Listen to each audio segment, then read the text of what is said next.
Welcome everybody to the final event in our 2021-2022 Mellon Humanities Without Walls conversation series entitled The Reciprocal Politics of Bed Space Activism, Creative Resistance and Radical World Making.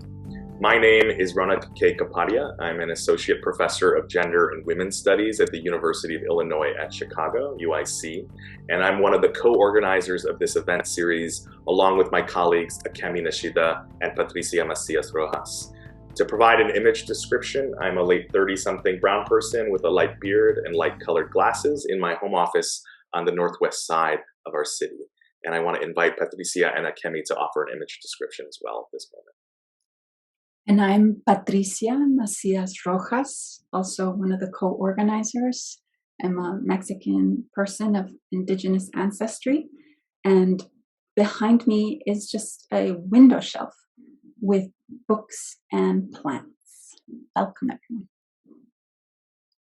Hi, this is Akemi speaking. I'm the third person on the screen right now. To give image description, I'm Northeast Asian femme presenting cis woman with black medium hair and a pink sweater, and my background is blurry. I have a visible physical disability I was born with, among other invisible disabling conditions. Thank you, Akemi. So we'll be getting started in just a few moments, but first some access notes. You'll notice that live captioning is available. At the bottom of your Zoom screen, you may click CC live stream and captions will appear on the screen.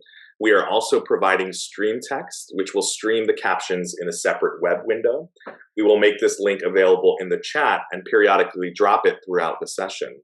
While the chat will be turned off for attendees during the webinar as an access consideration for those using screen readers, we invite you to post comments and questions throughout today's conversation in the Q&A feature, where you will also be able to upvote and comment on other questions during the event.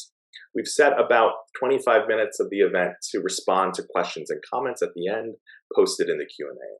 If there are any other access needs, please post them in the Q&A, and we will do our best to meet them in real time. Finally, we note that we are recording today's sessions, as you've noticed, for our own archival purposes, and your attendance in this webinar is consent to be recorded.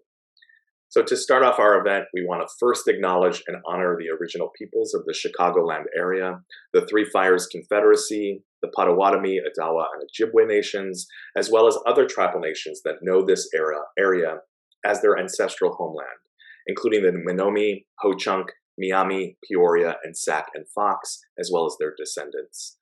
Further, we want to acknowledge that this land is the current home to one of the largest urban Native American communities in the United States. Native people are part of Chicago's past, present, and future. Finally, we are reminded that a land acknowledgement, especially by non-native, diasporic, settler people of color like ourselves, should not just be a rhetorical gesture, but must instead be the animating force and material ground from which any critique of violence, imperialism, carcerality, and war that we forward here today is possible. To acknowledge is to act, and we encourage everybody to consider the multitude of ways to translate knowledge and thoughts into active support for Indigenous peoples and communities locally, nationally, and around the world. So by way of introduction, we are a trio of scholars at UIC working at the nexus of feminist and queer studies, disability studies, and critical ethnic studies. I'm a cultural theorist of race, war, and empire, writing about the world-making potential of contemporary art and aesthetics. Patrisia is a migration studies scholar writing about the politics of bed space in prisons, detention centers, and hospitals. And Akemi is a disability studies scholar writing about care, including state-sponsored care, community-based mutual aid, and bed activism. And she has a brand new book out this July with Temple University Press entitled Just Care, which you absolutely must pick up.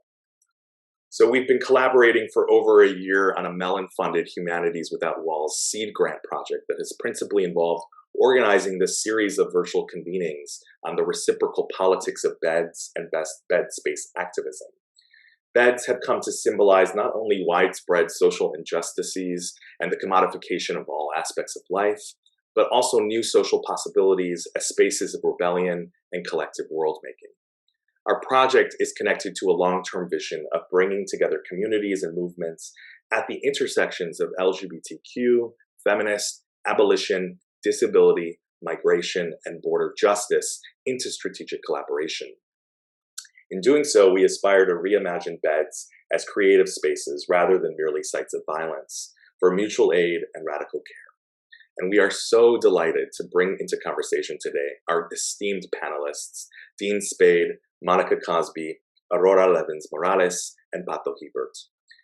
First are some thank yous. Today's event is sponsored by the Humanities Without Walls Seed Grant Initiative funded by the Andrew Mellon Foundation. We would also like to thank all of our co-sponsors at the University of Illinois Chicago, including the Institute for the Humanities, with special thanks to Linda Vavra and Mark Canuel, as well as the Disability Cultural Center, and special thanks to Margaret Fink and Lily Diego Johnson, the Department of Disability and Human Development, the Institute for Research on Race and Public Policy, special thanks to Ivan Arenas and Dina Lewis joining us today, and the Social Justice Initiative. Finally, thanks to Lydia Howe, our amazing graduate assistant on this project, and Tina Dillon, who is our captioner today. So it's now my pleasure. There is a note to slow down. Okay, thank you so much. It's now my pleasure to briefly introduce our panelists before handing things off to Akemi as our principal moderator for today's discussion. We will also drop these bios in the Q&A feature as well. So first, Monica Cosby is a mother, grandmother, activist, organizer, restorative justice and peace circle keeper, poet, and person of the theater. Her life and work has been informed by the communities she belongs to, including the community of artists, scholars, and mothers with whom she was incarcerated for 20 years and whose survival was and is an act of resistance against a system that would dispose of them. She has worked with Moms United Against Violence and Incarceration and is currently creative director and founder of Acting Outside Performance Art Group. Next, Dean Spade has been working to build queer and trans liberation based in racial and economic justice for the past 2 decades. He's the author of Normal Life, Administrative Violence, Critical Trans Politics, and the Limits of Law, and the director of the documentary Pinkwashing Exposed, Seattle Fights Back. His latest book is Mutual Aid, Building Solidarity During This Crisis and the Next. Pato Hebert is a visual artist, educator, and organizer whose work explores the aesthetics, ethics, and politics of interconnectedness. He is Associate Arts Professor of Art and Public Policy at NYU Tisch School of the Arts. Hebert has also worked in community-based HIV prevention and advocacy since 1994. His current exhibition at the Pitzer College Art Galleries, entitled Lingering, addresses the COVID-19 condition of long hauling and traces the ongoing processes of recovery as a site for healing, creativity, and questioning, and the frustrations of seeking care for the varied and extensive symptoms of long-term illness. Aurora Levins-Morales, finally, is a chronically ill Boricua Ashkenazi, queer feminist writer, mentor, and movement elder, a foundational voice in BIPOC feminism, disability justice, and Jews of color organizing. She is the author of 7 books, including Kindling, Writings on the Body, Medicine Stories, Essays for Radicals, and Silt, Prose Poems. She's community supported through Patreon and lives in Maricao, Puerto Rico, where she writes and stewards 34 acres of subtropical rainforest. Now, to begin our conversations, I will hand things over to today's moderator, Akemi Nishida, Assistant Professor of Disability and Human Development and Gender and Women's Studies here at UIC. Akemi, please take it away. Thank you. So as Ronak mentioned, we have been coming together to think of bed politics as a political struggles between those peddling politics of austerity, punishment, and state violence on the one hand, and those demanding alternative visions of justice on the other. During our first event last year, Patrisia moderated a conversation with feminist abolitionist Bess Ritchie, migrant justice worker Silky Shaw, and disability justice activist Lydia XZ Brown. The conversation focused on bed as a sites of confinement and explored forced imprisonment, detention, hospitalization, institutionalization, which haunts multiple communities. Today, we are here to map bed space as a site for radical care and visionary art making. As we work to expose, survive, and transform the conditions that have given rise to the multiple pandemics of the here and the now, we invited these activists and artists with a determination to lift up critical analysis, radical care, and visionary futures emerging from bed space. So we'd like to start this conversation by thinking about beds as a site of care. Moni, we are thrilled to have you here for the transformative power of your work on radical care. You have dedicated your life to creating sustainable communities when institutions fail us or not really created for many marginalized communities. Odin, you've spent years sharing so much wisdom and knowledge on developing and nurturing mutual aid networks. Your work visibilizes how care is a foundation to social justice work, no matter how often it is made invisible. Both of your works makes us realize how engaging in actual care and practicing social change through care, it's simultaneously capacious and messy. So Moni and Dean, can you talk about how beds have been an essential site of radical care in your own experience? Or how is radical care exercised and circulated in your community?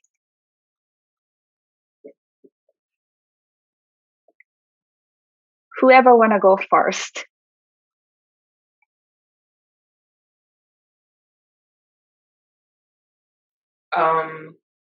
For me, let me turn this off. Okay, sorry, y'all. Thank you so much for having me. Hi, Dean. Hi, everybody. Dita. Oh my goodness. Okay. As a site of radical care, I think first in prison, I don't necessarily we think all the time, or like we're not always conscious of thinking about what we're doing for and with each other as radical care, so much as it's just like a reflexive action, like what we do is just like the natural state of being to care about each other and care of what happens to each other, because we understand like if it's hurting you, I'm literally like I'm 16 inches away from you, it's gonna hurt me too. It's gonna affect me too, right? And that depends on the housing situations in the jail. Like you might be in a dorm where literally you only got like 18 inches between you and the next person, or the other extreme is solitary confinement, when you literally what it sounds like is solitary confinement. And so that care becomes seen to each other on the fence, right? Or you got a kite out to tell somebody else that's not in seg that somebody else that's in seg is having a hard time, right? It is pretty radical. But I think that I never really thought of it like while I was locked up, I didn't think of it so much as radical, so much as it's what we got to do. Like this is how we have to live. I think like those kinds of care extends to like commissary. We're making sure folks that don't have commissary have it, right? It is when people don't have soap or deodorant, it's just making sure that folks have the things that they need to be okay. And not just the material things, right? But also like if you're having a hard time, right? There's going to be somebody there that's just going to be with you through that, because they're probably it's prison. We're all having a hard time, but there are days where it's exceptionally hard and it's hard to function and just maintain. And so there's somebody there that's just going to be with you struggling to maintain, and y'all going to maintain together, if I'm saying this right. I think that it's considered radical is, I don't know, I guess kind of sad, right? Because it is it's the regular state of being, I think, for people, and we get trained out of it, and whatever we get culturized, I don't know if that's the word, we get culturized out of it to care for each other, right? But I think it is like a natural state of being for humans to look out for the next human that they are in immediate proximity to and in community with. I don't think so in prison that I think when it becomes radical is like when we're organizing around a specific theme, which is a little bit different than from the day-to-day stuff. I don't know if this is helpful. That's what I got. Dean, I can't wait to hear what you have to say. I love getting to be here with you. I'm thinking about the last time we were together. I'm Dean. I'm calling in from Duwamish Seattle. Really grateful to the organizers. I'm a white person with dark, short hair and a mustache. It's sitting in a gray painted room with a cabinet behind me. I love this question. It made me think, actually, I've just been teaching a class about mutual aid and in particular in queer and trans communities and more broadly. And we watched the movie United in Anger and read parts of the book Let the Record Show about ACT UP New York. And there's so much in both that stood out to me about people's worlds were ending and their lovers and friends were dying and family members in huge numbers quickly, this terrifying way. And people were at the ACT UP meetings cruising. And just like the role of like pleasure, desire, and sexuality, like just all the beds in that story, like the hospital beds, the place of, and also a lot of people have sex not in beds, but like, that's some of the most fun. But that kind of, it just made me think about that, like how central flirtation, sex, and desire have been in fueling my participation in mutual aid groups and political work in general, and how like sexy the ideas of liberation are, and how like it gets confusing. Like, am I like attracted to the people in this room or to these ideas? Who cares? Like the like delight of that, and how that's what part of why people come to social movement work is to get our social needs met, and that's actually beautiful. And like I think how different that is than the like professionalized nonprofit story. That like when we're in movement, unpaid movement work, when we're doing mutual aid work, there's all these informal networks of survival happening in the background. Like I think this really matters to me right now because I have like 100,000 conversations a week with people who are like, I can't join social movement work. I'm too tired. I'm burnt out. I have too much work to do. And those conditions are real. Like we are paying high rent. People are super isolated. There's no childcare infrastructure. There's no healthcare infrastructure that's not for profit. Like things are really, people are squeezed in a really intense way and, very unequally. But I think there's also this thing happening where we think that movement work is like work, like it's like wage labor work, which is designed to drain you and extract from you. And actually it's the place, especially when we do it ethically and carefully together, where we can actually get our needs met, like experience belonging, experience the safety of breaking our isolation and having people who will show up when we're sick, who will take our kid when we need them, who will write to us when we get locked up, who don't forget about us when we're sick for a long time, who will care for us when we're dying, and also where we have these like deeply healing, dignifying experiences of being heard by others about what we care about and what we're pissed about and what happened to us and people we loved. None of which are what happened like at work, where someone's making money off you. But those things are seen as the same. People are like, I can't possibly do another thing because everything I've ever had to do felt like I was being forced to do it. And so this like skill, I think that's like a vital skill to mutual aid work, to real care work, where we like learn how to have it be based in desire rather than this avoidance that we've been taught, living in a culture where there's a lot of kinds of forced labor, like coerced labor. And so I've been just thinking about that, like, how do we help people realize that, like, what you'll get out of it if you actually are making the new world and new social relations with others in groups and movements, and like that you'll get a date maybe, or that you'll have a friend, and that someone will bring you soup when you're sick, or someone will notice if you're missing and having a crisis, or, I also thought about this question. I thought about my friend Elaine, who died a few years ago, who was dying of cancer for a long time and increasingly only in her bed. And she could just get anyone to come cuddle. Like she was just like, like, people would come into the house for various reasons and just had a way of making everyone want to cuddle, even people who are not cuddly. And just like how much I learned from Elaine's death about how I want to die. And what I want my community to be like if I get to choose things about that period in my life. So I'm just thinking about like the necessity of creating culture in our social movement groups that lifts up like it's okay to have needs here. It's okay to want love from each other. This is based in like care and participation, not like domination and passivity, which is like what jobs are about.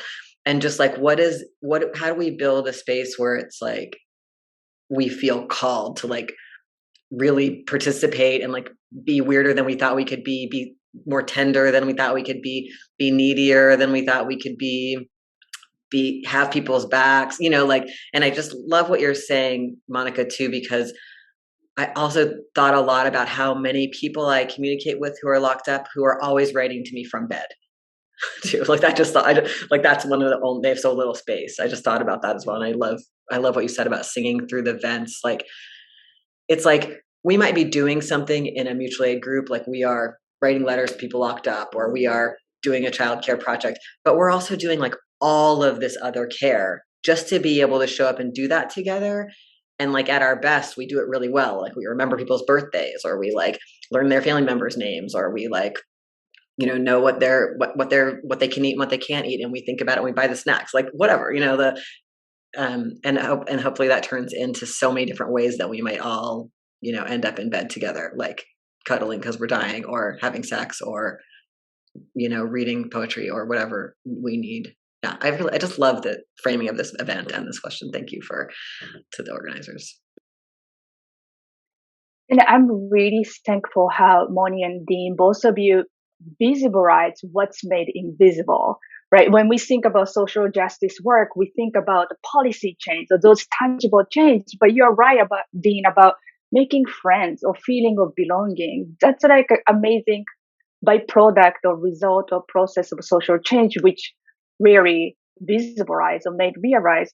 Or Moni's point about why we have to create this network to begin with. That's because institution or state constantly or inherently excludes certain community from the care responsibility the government is supposed to have. So those marginalized community always have to rely on each other to survive and thrive.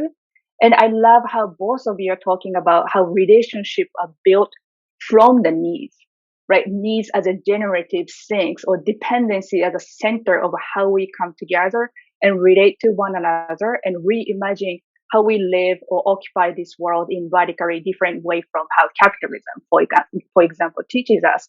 So I wonder if Moni and Dean has a follow-up on what social justice activists can learn from your experience of care, which you kind of talked on it already, but if there is anything you want to add about, so what can activists learn from your experience of care?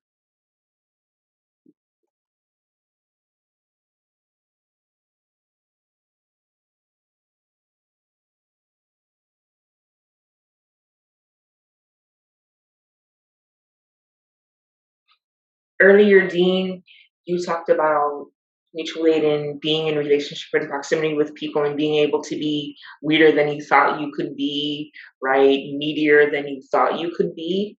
And it's that, right? It is.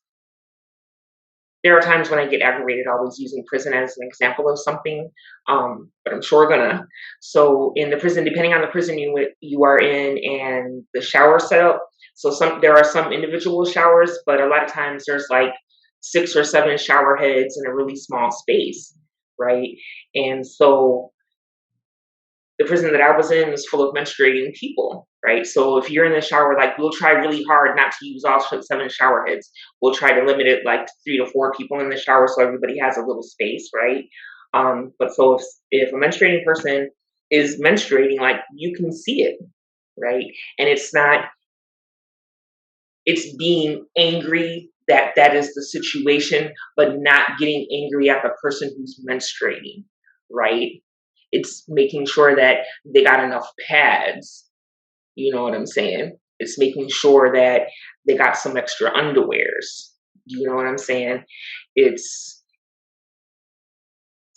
being like needy and not being ashamed. It's also like questioning rock bottom, because like it doesn't get too much more rock bottom than the fucking prison, right? And oh, excuse my language, I meant that though. And so it's also like interrogating, why do we even accept rock fucking bottom? This does not have to be. So it's being mad about that, but it's not being mad with the people that are there with you. It's climbing your way out, or being in solidarity while you're there and climbing your way out from there. Is this helpful? Like it's being in solidarity for real. I love that, because it's making me think about all the ways people get frustrated by each other in social movement groups. I'm like, oh, you didn't show up when you said, or you you're late, or just like, what would it be like to instead be like, what do you need? How can we make this thing work better for all of us? And yes, we want to share impact. I want to share if you're late every time and it's having an impact on me because I got to get back to the kid or whatever, people have real things going on. It's not about not giving feedback, not having impact, not learning. We want to learn how to respect each other, but it's also like asking first, like, what's going on? What do you need? And I guess I feel like I talk to a lot of people who are like, there's no chance, I don't have time, I can't join a mutual aid group. But I also talk to a lot of people who are like I just did this video series of, for mutual aid groups around common obstacles. And people really were just like, people are so flaky. And I was like, how do in the classic Tony Cade Bombara, like, how do we make this work irresistible? Like, we need to make this like I can't wait to go to that meeting. Like when you watch United in Anger, you could tell people couldn't wait to go to that Monday ACT UP meeting because they were just like in agony over their grief. And this was the place where people understood them, and there were going to be cute people there, and there's going to be jokes, and people were going to wear my best outfit. Like, how do we remind people this is where life is collective action. This is not a drain. And so how do we make whatever the space or method of organizing is, we can't just be like, they don't show up, or like, there's a kind of murder thing. People are like, people get a little kick out of being like, I'm the one who's working hardest in here. And there's just no real reward for that. Like, we need big movements. We need huge, giant movements. We don't have them. We're losing on a massive level. Things are circling the drain in a really rough way. Millions of people have just died of COVID because of like terrible decisions that were made that could have been different.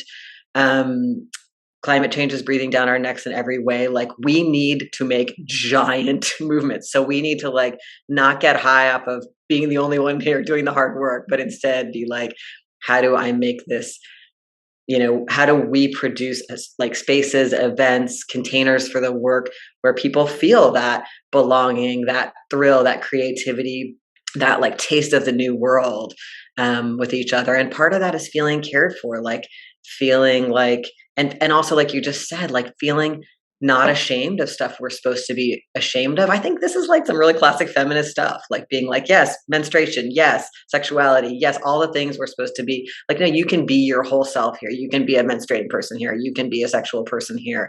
You can be a person who's tired. You can be a person who needs to take a break for the meds. You can, you can be a whatever, like you can be a person who's got to call in from bed. And I think that is, we're still in it. We're still stuck in how capitalism has told us work operates. And so we're like, you were late. It's like, this can't be the starting place. I think that's been clear to me a lot, like groups that really care about group culture and build and think about the internal group culture have a lot more staying power and can bring a lot more people in than groups that are only like, what did we put out this week? How many did we deliver? Like, when you get real outcome oriented, it's hard not to copy kind of the profit structure, even though nobody's getting paid. I think that's like a lesson in care is like it's the key ingredient there. So I'd like to move on to the second question with Ronak, but I just want to highlight how those different spaces Moni and Dean discussed are kind of like accepting human vulnerability and needs as natural things without necessarily thinking through the shame. That's a hegemonic way we think about vulnerability and needs. And I love how Moni and Dean are already expanding what we can desire and what we can dream, right? Like, what's dreamable. And I think you both are expanding that through your talk. So I'll pass this to Ronak. Thank you, Akemi, and thank you, Dean and Mani, just like with such political clarity about like what the larger stakes are in this moment, right? And also about the question about making movement work irresistible, making it erotically charged, making it part of the vitality that we're all, aching for in this moment. And I really appreciate, the way that you brought in the idea of cuddle politics and touch, especially in this moment when tactility and touch and sensuousness are so many folks are so touch starved, right? And we know that the touchlessness is a form of torture, both by war making and carceral regimes, but also in the context of the pandemic, the way that social distancing has meant that so many folks have not had access to touch. So I want to bring Pato and Aurora into our conversation now, and really to build up that idea of irresistibility, to talk about the role of artists, right? So we've been discussing how beds are sites of radical care, but we want to explore how beds are also bringing meaning and vitality to the creative practices of artists and organizers and revolutionaries. So for instance, Pato, we were thinking of your longstanding HIV/AIDS activism and artistic practice, as well as your more recent work during the pandemic on long COVID as a long hauler yourself. And Aurora, we were inspired by your decades-long history of organizing and artistry, mapping the intimate and collective pathways for survival and revolution among sick, CRIP, and disabled communities and communities of color. So we want to ask both of you, how are you working and thinking and dreaming from the site of your beds? And how has that shaped your politics and artistic practices? In other words, from your perspective, how have beds functioned as these experimental sites for both rest and pleasure, but also world making and rebellion? And maybe we'll start with Pato. And Pato, I know that you want to show perhaps an image that links to something that Dean had said. So I want to invite you to do so as well in your response. Thank you. And I'm just so honored to be here. I am a bald, light-skinned, mixed Panamanian and white person. I'm smiling because I'm so grateful to be in the space. I have a black V-neck t-shirt and some headphones on because sometimes my voice doesn't make it out into Zoomlandia. And in the background is an image that looks mostly blue, almost like a seascape. It's from my series called Lingering. And it's actually a piece of yellow caution tape that the state government put up, or the local government put up in Los Angeles Park right at the start of the pandemic, trying to prevent folks from going into the park area and the cruising area. And of course, that caution tape didn't last taut very long and started collapsing into the dry yellow brush of Los Angeles. And then I digitally altered it. And so it looks a bit like a blue seascape, but holds all these other memories. And I'm so grateful to be here. I love and need the expansion from, say, the streets as the primary site or mode of activism. And yet, as we're reminded every day, the struggle in Ukraine and also in Russia, where citizens are risking their lives to protest in Moscow and elsewhere, the streets will of course remain a vital political space, but not everyone can be in the streets. And for any number of reasons, as I think many of us know, and the bed is certainly one vibrant site and space for activism. And I might also say organizing, which I think Dean and Moni's wisdom and practices every day remind us of. That's not an anti-activist comment. It's about holding mutual aid in relationship to activism, in relationship to organizing. I know for me, during my first few weeks of being sick with COVID, I'd often post from my bed. So I got sick really early on in the pandemic, March 2020, and I'm still dealing with lots of various impacts from being a long hauler, somebody living with long COVID. Not totally clear whether this is going to be a chronic illness, which is likely, and or whether there will continue to be incremental growth as well, not clinging to some lighthouse of an ableist better, right? But rather holding what the culture at large is so uncomfortable with, which is chronic illness as actually quite, quote, normal, right? And everything that disability justice movements have so long worked for, Auto and others, for many, many, many, many decades. And so thinking through that and feeling through that from the bed, some of the first posts I made, again, I tested really early and ended up, I think, being one of the first people that many people knew. Now, of course, we almost all know somebody, if not ourselves, but 2 years ago was a really different moment. And so I out of, I think, the politics and practices of collective and individual disclosure from the HIV movements, the power of being public, not simply as TMI or I culture self-absorption, but actually building community by saying this is happening and real. Might it be happening in your own way to you too? And therefore, what might be our emerging shared experience? And is it possible to even do that without simply romanticizing and replicating social media platforms or the necessary isolation physically, but what my colleague Tamara calls the social connection? We conflated physical isolation for all the health reasons we might need to in an airborne pandemic like COVID with social isolation. And I think we heard from Moni and Dean how that does not have to be so, and in fact cannot be if we are to survive. So the bed became a hugely important space for me to try to hold. Sounds too in control. Just be a mess with all that, right? And so I'd sometimes post pictures of my knees poking up with this tilted window that I could see over my knees, and then I just collapse back into a COVID fog. So the bed was and is vital to my own healing process and just being. Again, not healing as finite or pointing towards some ableist destination, but an ongoing practice with others. But of course, not everyone has beds. So couches, chairs, floors, cots, bunks, hammocks, tents, mats, sidewalks, cardboard, ground. How do we hold what I think we're trying to hold and celebrate and deepen and critique today together of the bed space activism, maybe as counterpoint to street or other modes and sites, but also sometimes the class connotations or just realities, lived realities of the bed itself. And, I'm thinking about that quite a lot also through practices of surviving with chronic illness and disability. Even those of us who have beds know that, for instance, in long hauling with COVID and many other chronic illnesses like ME, the bed isn't simply a space of restoration or replenishment. The bed, again, wasn't as vital for me, but I also dreaded the bed at nighttime in the heart of the heat and the uncertainty of the part of being sick when my lungs were most shutting down. You can hear my breath, and mostly my lungs are much better now. I'm not on emergency or day-to-day inhalers, and I was fortunate, which I put in quotes, to not be intubated. So, my lung experience so far, at least, has not had scar damage or other things. And yet my lungs were tight and I could not breathe. And it was worse at night when I also, by daily rhythms, desperately needed sleep. And so, if sleep should be, quote unquote, a time of restoration, and we're taught by health professionals, but also middle-class notions of sleep rhythms, right, and sanctities, that it's supposed to be the time of restoration, a space for our cells to heal or regenerate, the bed as sanctuary. I really wanted it to be. And occasionally it was. I would welcome that. But the bed was also a place of anxiety and sometimes even torment for me. Sometimes it felt like a trap. I knew it wasn't.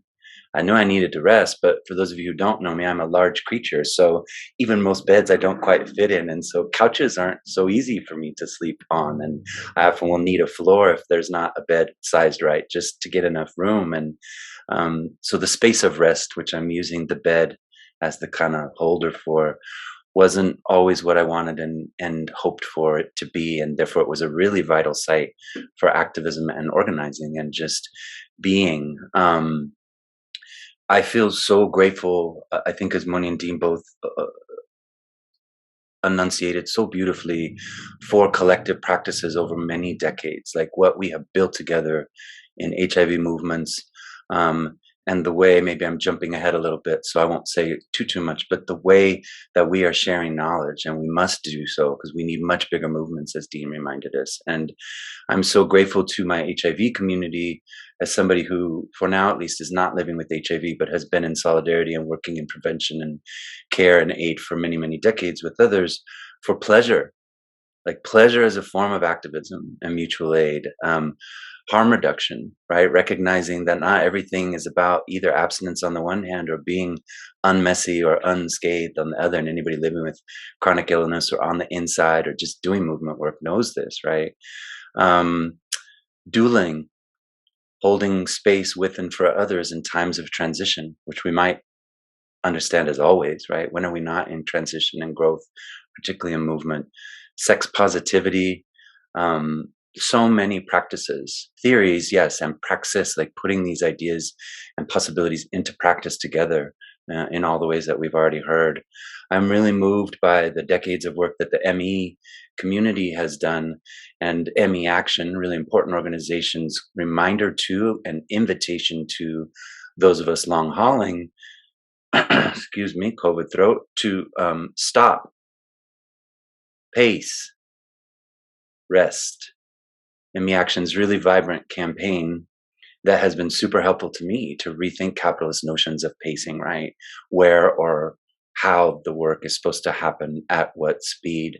I am reminding myself to try to slow down, despite the fact that I like to talk fast, slow down so that our very exchange here can be more accessible and open and in a different register of beautiful crypt time.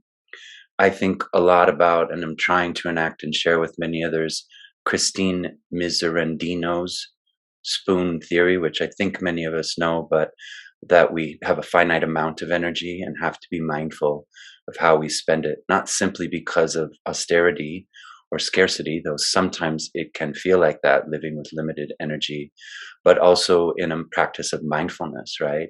Strategicness and generosity, sharing our spoons with others as spoonies. So I'm being brief, but these many practices from many movements that are, of course, not separate and discrete, are shared, which I really, really appreciate. I thought I would maybe end this part of my comment by just nodding to Dean and the pleasure of cuddles. So in my exhibition, which is called Lingering and has images and sculpture and text works, there is also this piece, and it's called Hold Me, and it's two small wooden spoons made from a eucalyptus tree that had fallen in the park where I made the image behind me, and the park became a place to be outdoors in a free, open, public space so vital for dense urban communities, immigrant communities, multi-generational households, and trying to work in relationship with place.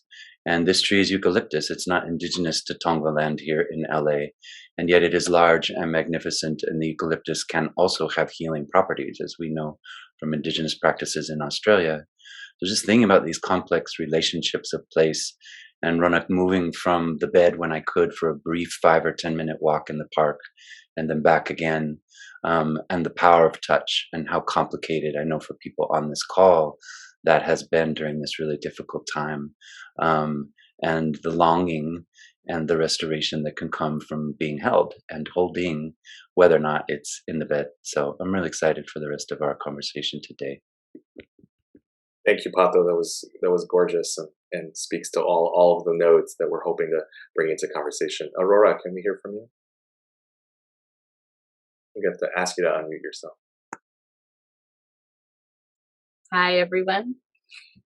The thing about going last is my head becomes a beehive full of buzzing ideas that aren't already in my notes. I am a Puerto Rican Ashkenazi Jewish woman with light brown almondy skin and gray brown wavy hair that's pulled back. I'm wearing a black Mexican blouse with multicolored flowers embroidered on the yoke, and behind me are shelves with baskets full of bottles and jars of medicine. I wanted to start by talking about my mother, Rosario Morales, known as Sari, S-A-R-I. She was a fierce working class Puerto Rican feminist, a radical, intellectual, and artist who did a lot of her work from her bed. She was not chronically ill or disabled, but it was the place that felt most hers. So I grew up with her bed being the center of our home. It was her social space with close friends. It was where she read, wrote, studied, designed quilts, hand sewed things. And so I inherited at an early age, I had the idea that beds were creative, vibrant places to have great ideas and conversations. There were always piles of books and notebooks, bristling with index cards, a tray with tea and snacks, some knitting, a lot of pillows, somebody perched at the edge of the bed talking with her. And also, it was a space arranged around what she needed. And for a good portion of my childhood, she was a feminist without a movement. And doing that work in her bed was a way of staking out a territory that was hers, where the teapot belongs with the dense academic book, and the quilting belongs with trying to figure out a complex piece of politics. So she modeled something very important for me, that as a child, I began practicing in my own beds. This is where I read. This is where I curl up and sketch an idea. This is, I just never thought of beds as places only for sleeping. And I was thinking about the way that, sort of conventional sleep hygiene specialists say you're supposed to separate it. The bed is supposed to be for nothing but sleep and sex. And the assumption is the rest of our lives are frantically busy, and we have to isolate resting and pleasure from productivity.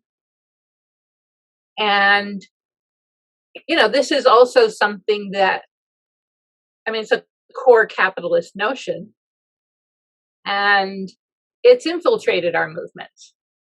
There is a notion of, that rest is a private personal thing and productivity is the collective activity.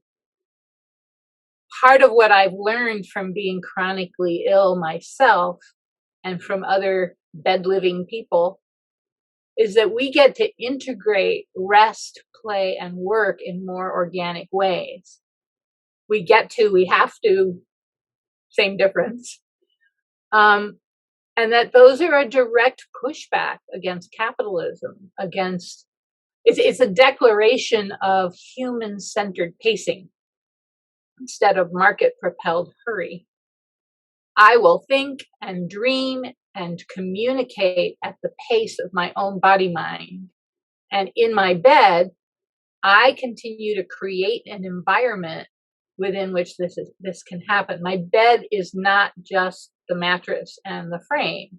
It's what I put on the walls around me. It's what things I have close to me to eat and drink, so I don't have to painfully get up. It's how I control temperature. It's a whole bunch of things that I create an environment in which I can thrive better. And I think part of the profit-driven society and the ways that idea of work has infiltrated our movements is kind of, the shaming and punishment of focusing on what we need, which all of you one way or another have talked about.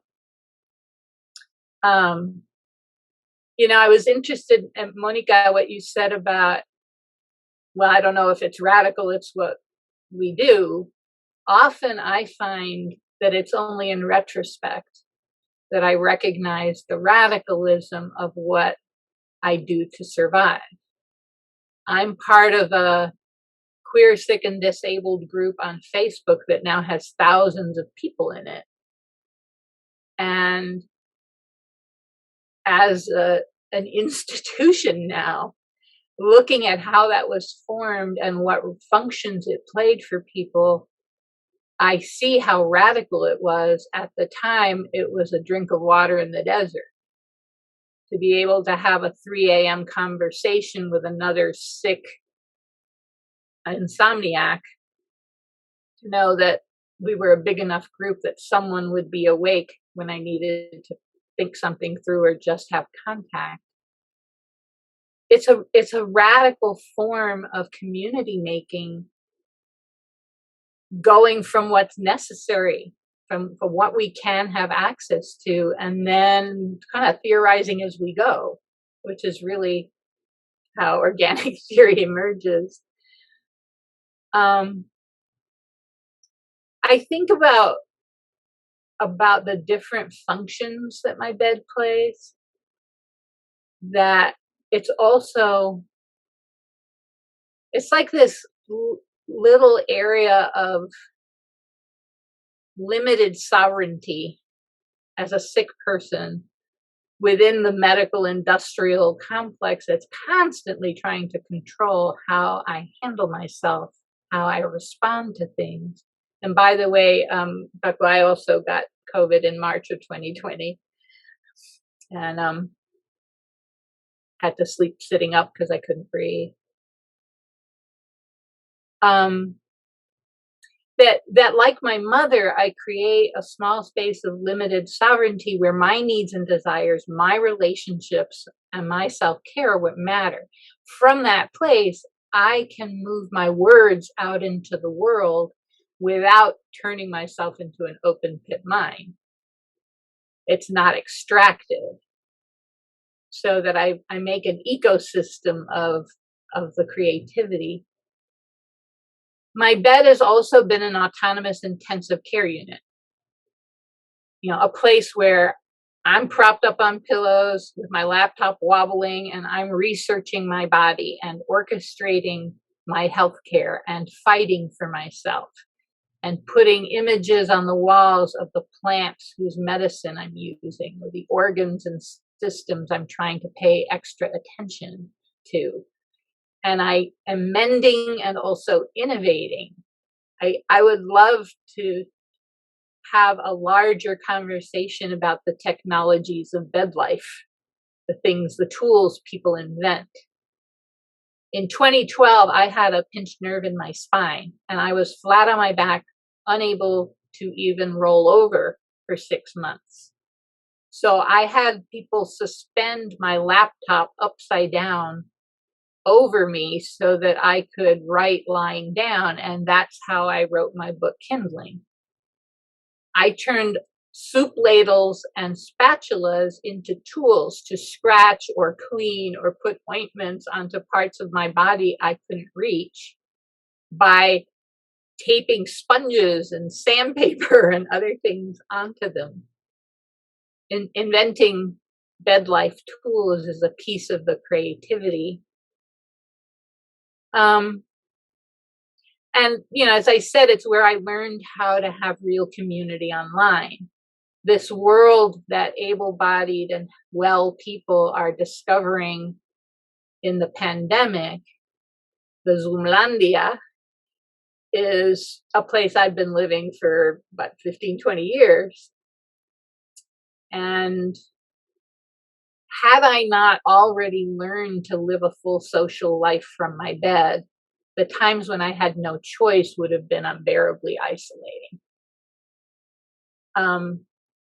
Those are some of the things I'm thinking about in terms of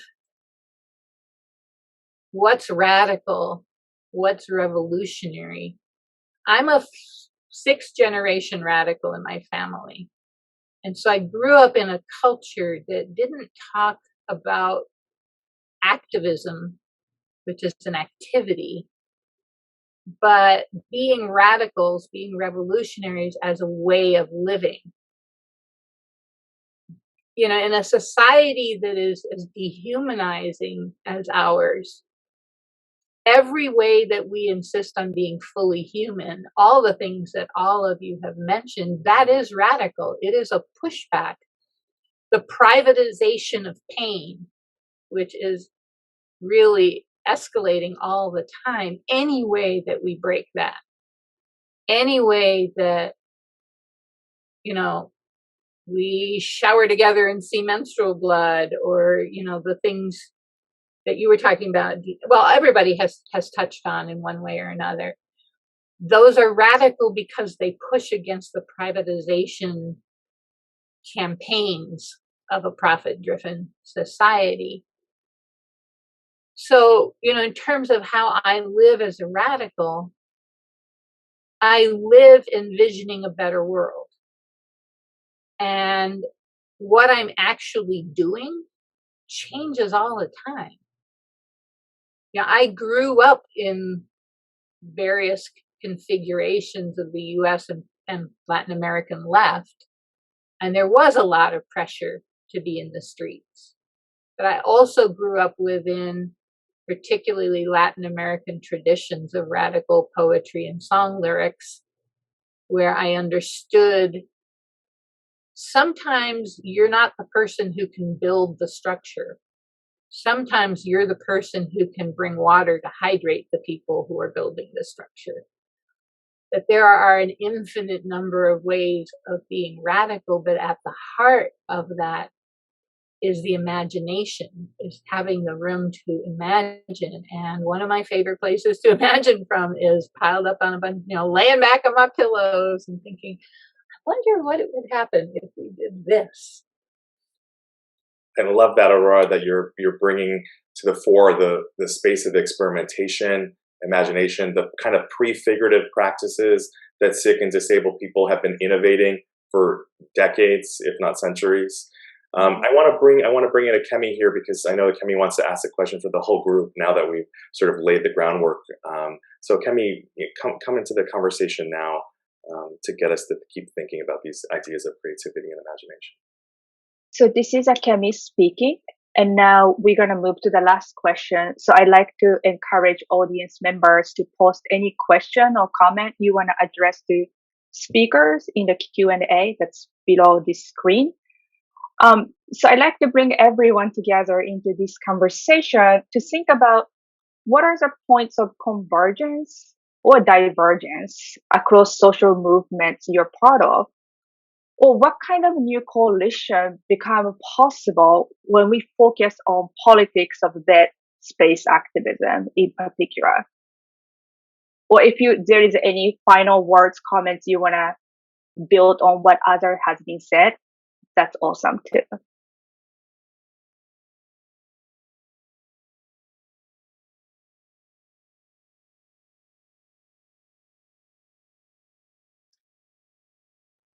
That's an interesting question because my way of participating in movements isn't necessarily how that's typically thought about. If I conceive of myself as a water bearer going from building site to building site, saying possibility, imagination, think bigger, think more connected, you know, then I'm always looking for threads of connection between the various struggles people have prioritized for reasons of their own histories and saying, oh, this is connected to this piece over here. And here's a story I can tell that makes that obvious and builds the desire for connection. You know, often people think that coalition, that going bigger in your vision means more work. And my experience is that it's the opposite. That the bigger we think, the less we're pushing against our own discouragement. And the less weighted down by where we kind of hold back our visions and think practically, which, you know, practicality is often a way of damping down aspiration. That's great, but here's what we can do. And we're always in a tension between the possible and what we are aiming for. I describe it as having our feet in the mud of the present moment and our eyes on stars that we use for navigation. And so the tension between what is and what we hope we can make, for me, that just means coalition happens anytime we're reaching beyond the immediate short term to the people around us. You know, I don't think of it in terms of this specific movement and that specific movement. For instance, all the different kinds of political work that need to connect themselves to the climate emergency, that need to express how what they're doing is already part of that. It doesn't add to our work, it adds complexity. But complexity isn't complication, it's the rich mycelium of reality. So that's where I went. That was Aurora, by the way. Sorry. Zadine, I want to build on that because I love what you're saying so much, because like the framing, the world we live in right now, that's the effect of the backlash to the uprisings of the 50s, 60s, and 70s, is one of siloed, separate social justice issues in which it's anti-intersectional. It's like, don't have anyone's back, you know, articulate a gay politics that's just for people who like the cops and the military, articulate just like articulate a migrant justice politics that is, you know, hopes to get status for people who are exceptional and not criminalized, you know, that all of this kind of like undermining one another, right? And what you're saying, which I believe so deeply, is that actually the more comprehensive and radical our politics, the more people we have, and the only thing we have is people power. Like our opponents have all the military power, all the guns, all the money. The only thing we have is that most people on Earth are losing in this. I mean, ultimately, all people and all species are losing in this. And so this kind of like cutting each other off move has been so harmful. And I think I just want to say, like, when I think about this question about, I guess, like, I've been thinking a lot about, you know, the long-term criminalization of mutual aid, you know, everything from like the way the Black Panther Party's, you know, free breakfast would be, you know, raided by the cops and they would destroy all the food, or the ways that people have been criminalized for giving sanctuary to others, or, you know, just criminalization of mutual aid is key thing that governments do. And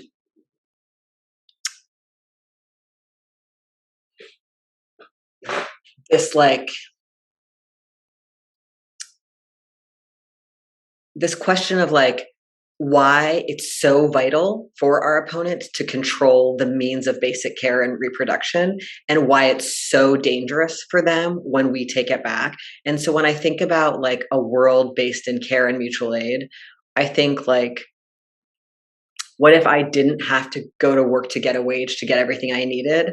So it's like, I'm involved in a childcare collective, and once a week I do some childcare, once every 2 weeks, and the other days other people do it. So I'm not paying anyone for childcare. And I'm involved in a free clinic thing where I, you know, once in a while do a shift there, and also people in my household can go there and get some things we need. And maybe most of my time is that I'm working on the energy project in my area that's about how we can have non-fossil fuel energy, but like some people in my household are working most of their time is on the sewage project, or most of their time, but we are all getting like the basic things we need through collaborative work. And we're also, all of our lives, all the kinds of things we're involved in are much more diversified than in a wage labor economy where I just have my one job and have my one tiny skill and don't really help others survive or get help surviving. And just thinking, like, the reason I say that is because when I think about that kind of bigger idea of what it would be like if our lives were run on mutual aid, which some parts of them already are, especially people who have been completely left out and abandoned by existing systems, more of us, the more you're like that, the more you're relying on each other to get by. So there's a lot of wisdom, I think, particularly in communities of people with disabilities, about getting by with total abandonment and people inside prisons and et cetera. So I guess when I think about this, when I try to let myself dream of like the biggest, most radical mutual aid interventions I want to see, like I want to see us break everyone out of prison. That's a mutual aid project. I want to see us stop the cops from ever and ICE from ever arresting anyone. I want to see us have so much people power that their coercive technologies just fail. When I think about like us getting there, the thing we need that's so related to what you were just saying, Aurora, is the capacity to be interested in having everyone's back. And that doesn't mean we can all be everywhere at once or all do the same tasks in movement work, but it means like that even though I'm primarily focused on support for people inside the county jail, or I'm primarily focused on the energy project or whatever it is I'm working on, I show up when they're raiding the homeless encampment. I show up to the transit strike or whatever, in whatever ways I can, like that we are all like, we see all the connections and we have each other's backs, because that's the only way it's going to work. If we all stay in our lane and in our silo, there's just not enough of us in any of those fights to actually stop the cops. And that's how it is right now.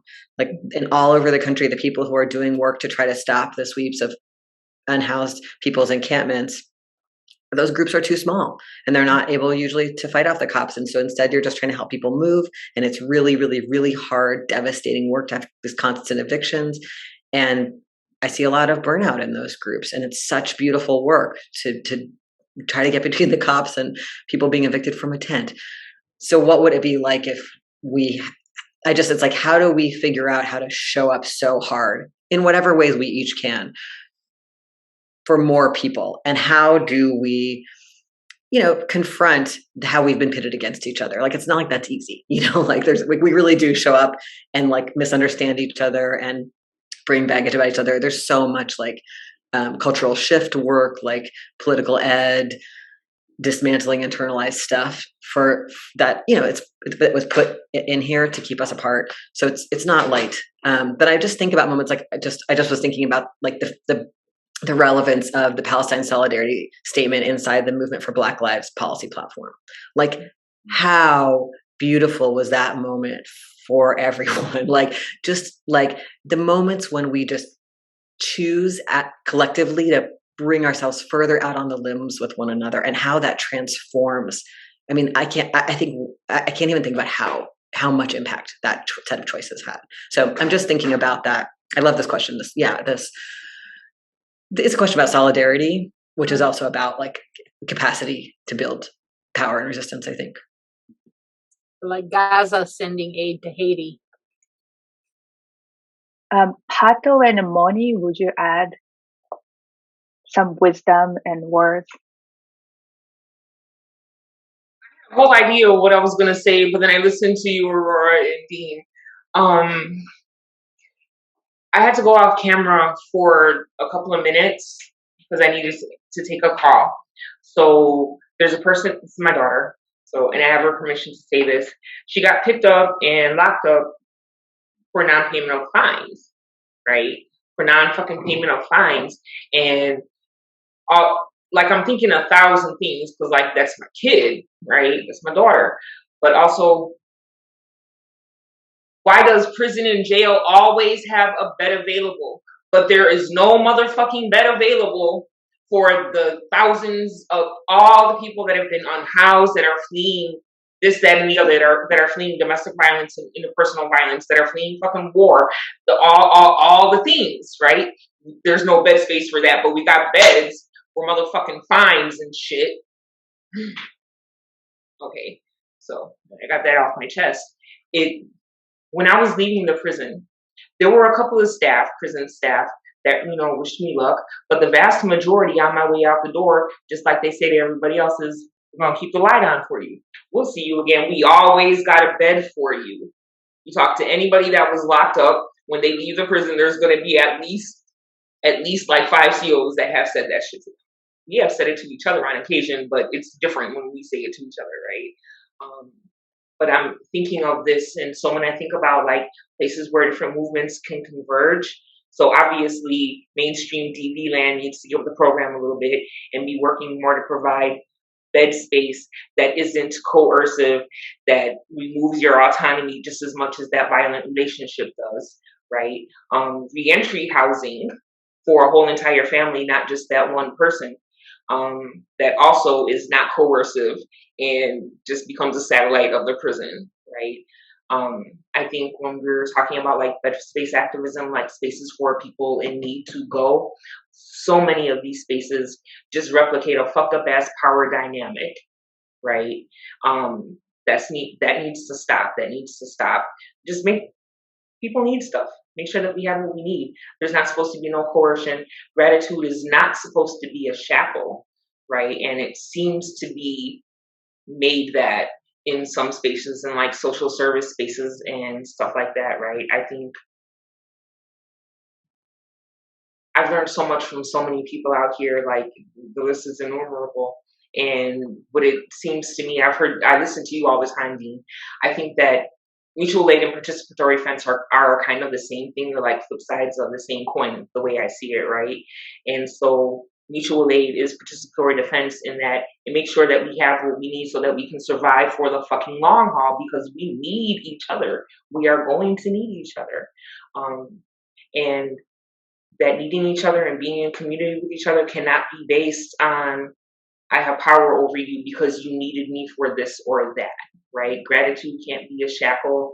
It's never supposed to be coercive. And there was all this other cool stuff that I wanted to say, and I'm just like mad right now and thinking about my kid and fuck prisons and all prison type, just the whole, because it's not just necessarily like the actual prisons. It's all those things that function as a prison, right? That serve to isolate people and break relationship and control people. It's gotta go. That's what I got.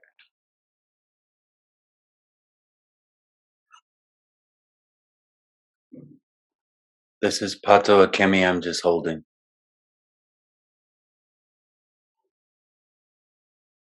This has gotta go. That's all I got. That's it, Monica. That's part of it. Thank you, and I appreciate you sharing. I'm sorry what's happening to your daughter, and initial instinct, hopefully not to be too presumptuous, but to be in the moment, on the fly solidarity is like, all right, where's the Venmo in the chat? And then I'm noticing, and I don't mean to step Ronak and Akemi on next steps, but many people are wisely questioning, I think urgently questioning assumptions about technology that we might be making in the notion of what's possible from a bed. Even though I think, I want to collaborate with you on making some sculptures, because I'm dying to stick some sandpaper on some ladles. And I made ladles and spatulas. I'm not showing them, but they're also part of this series of spoons. And now I'm like, of course, Aurora, like already thinking 16 steps ahead. I need my sandpaper, right? And it just reminds me, Monica, of how people mobilize together, which is not to be romanticized, but is to be scaled, and how we hold the scale, which I think Aurora and Dean reminded me of in your wisdom, with what I've also been calling like capillaries of care, like not even the lungs, right? But on the one hand, if air, oxygen, and breath are shared, maybe even in Zoomlandia here, even somehow through what I call the paradox of the screen as care, like when we weren't able to be in the space with each other, couldn't be next to the bed of a dying loved one, like what is care in that moment, right? And all the limits of technology, and some of the questions I'm seeing about how do we keep asking who's not here, why are they not here, not assuming that they should be here, because not being here may be a way of care, right? What do people need, as Monica just said, I think really vital. And in holding the scale of what we're up against and what we are doing, Dean, both, and I think a lot about literacy campaigns during the dirty wars all throughout the Americas, but also as a resistance against enslavement, and the notion that if you hide something in a book, people won't be able to mobilize written knowledge together, in addition to all the other knowledges we have and share, like Aurora and Monica have been reminding us, the very powerful capillary of care practice of each one teach one, each one reach one, which isn't to assume that one person is the expert or holds it all, but rather in mutual aid and exchange, these capillaries that move oxygen to one another in our needs, that we are sharing at multiple scales simultaneously, while always asking what else is needed that we're not minding, and living, through indigenous wisdom in relation and in reciprocity. in relation and in reciprocity. That's what I got, Monica. That's so beautiful. So should we go to some of the questions then? Okay. There are several comments. I encourage the panelists to look at them. I pulled out a couple, but I don't know if there are some that you all feel inclined to respond to. Some of the ones that have come up, well, several came up about whether or not we are going to make this recording available. But there are a couple of questions that are asking, about someone wrote, I'm curious if any of these folks can talk more about activism from bed space. I'm chronically ill and experience enormous chronic fatigue, but it hurts my heart not to be participating in creating in a more beautiful world. And then someone else wrote, is it ever too late? Sometimes I feel so inadequate for not being more active and frantic in how I seek community and provide support. How have you learned to be gentle with yourselves? What does it mean, someone else wrote, for you to have functional ability and privilege to access technology required for bed space activism? These are some of the questions that are being posted. I don't know if you all have some responses. It's not too late.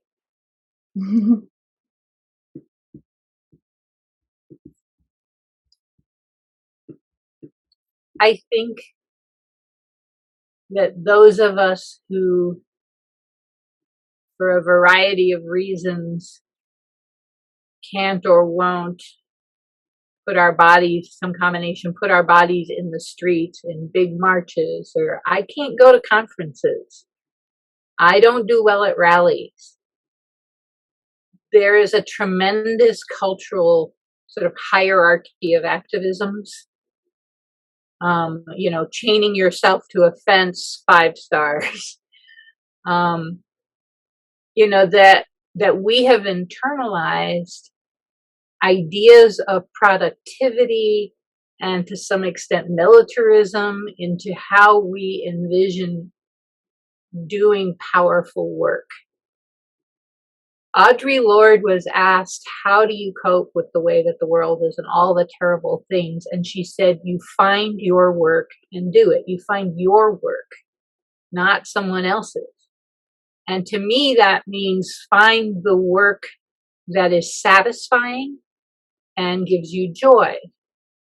I had the immense privilege of getting rehab after a stroke in Cuba.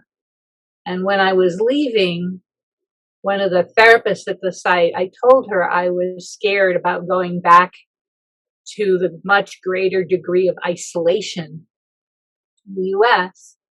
And she said, you have to increase the amount of solidarity in your life. And you do that by finding people who share your values, find something important to do together, and have fun doing it. People in bed can do that just as well as people in the street. If we don't have social media, maybe we can talk on the phone. You can still write letters on paper and mail them. There are a lot of different ways. We've come to believe that cell phones and internet are essential for communicating. Often when military coups happen in Latin America, they knock out the Wi-Fi and the cell phones. You have to also know how to put a piece of paper on a wall. Or, do other kinds of communicating. So I think we have way more options than we think we do, and that it really, as Dean was emphasizing about pleasure, that has to be part of what guides us toward the kind of activism we're going to do, not what we think we're supposed to do, but what will keep us vibrant and alive and engaged and be fun.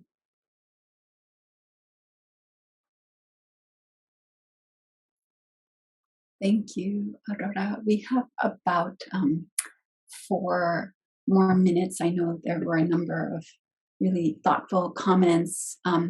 Someone else was asking, I'm so curious to hear about the online platforms and spaces where mutual aid and movement work feels most alive to you all. Aurora mentioned Facebook groups, but I'm sure there are other models.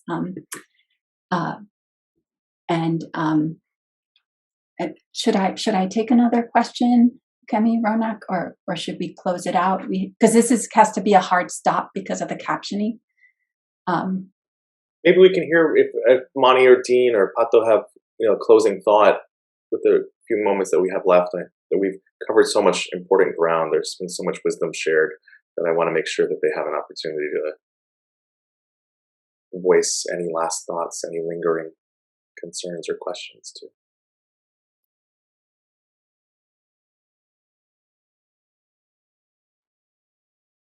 Just on that piece. Oh, Pato, please go.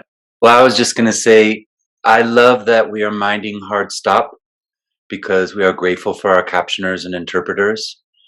And in practicing care together, and I'm taking 30 seconds of our 3 minutes, like we mind time together, even if that leaves us wanting, right? And that sometimes that's what the work looks like. And I love, Aurora, that you reminded us of what it means to be a water bearer and to work at many different scales. And to again ask to the point of those of us who don't know how to be connected to others because of social anxiety, right? Or questions of many kinds of mobilities, that there are those of us who might do some of the work of stitching together, of organizing, right? And the water bearer, I think, is a really beautiful metaphor and practice for that, lest we assume water comes through pipes. And that's how it's meant to arrive into our hydrated bodies, right? So I'll just hold that. I was going to say to a few questions I saw in the Q&A about sort of social media and platforms and beautiful, Aurora, thank you for showing us that there is something so intense about how simultaneously many of us from highly isolated communities have found so much relief in various ways of finding each other on the internet. Is so beautiful and important. And these technologies were designed for profit and to exploit and isolate us, and they do that a lot. So I just, like every other technology, they're all designed first for military purposes, and then some version of it trickles down to consumer purposes. How do we be wise about that? How do we know what kinds of connection are available there, and also what are not? Like, I think there's a danger right now for a lot of people to have more connection virtually, but not someone to bring them soup or help them out when they fall, or, so how do we, and there's also a danger in mutual aid groups right now, people just exchanging money on the internet. We could never exchange enough money to undo the extraction we're facing. So how do we take projects? It's great to exchange money. How do we take projects where we raise money for people and turn them into also mobilizing people towards other kinds of action and connection and bold participation? So it's not just that vibe of, I felt guilty and bad today about the headlines and I sent someone money, but then I also learned other ways to connect and mobilize. So I think that these are just some of the dilemmas we're facing, and I think there are ways through them, but we have to kind of attend to it.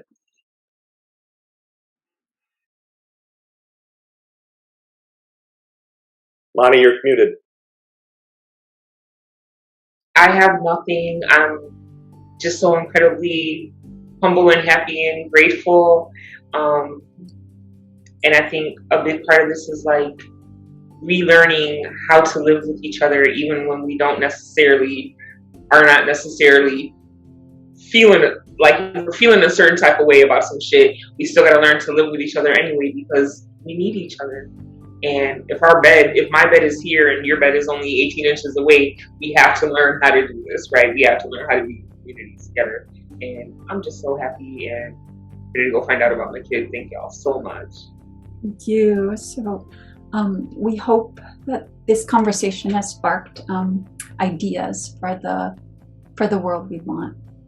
Thank you so much for joining. Thank you all. This was so fantastic, so beautiful. Just what I needed to hear today too. So thank you. Sending love. Thank you everyone for joining us.